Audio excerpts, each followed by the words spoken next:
بسم اللہ الرحمن الرحیم۔ ایک شرعی مسئلہ ہے کہ آیا ناپاک گیزر کو کس طرح پاک کیا جائے۔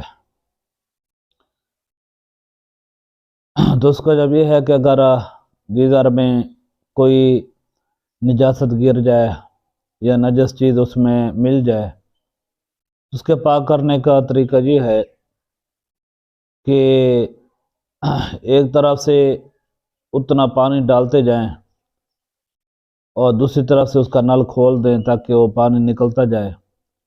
اتنا پانی ڈالیں کہ اس گیزر والے پانی میں جو بدبو ہے یا کوئی ذائقہ ہے اس طرح کا اور اس کی کوئی نجاست کی رنگت ہے وہ ختم ہو جائے۔ اتنا پانی اگر اوپر سے ڈالا جائے تو اس کا جو نجاست کا رنگ ہے، ذائقہ ہے، بو ہے، ختم ہو جائے تو وہ گیزر پاک شمار کیا جائے گا۔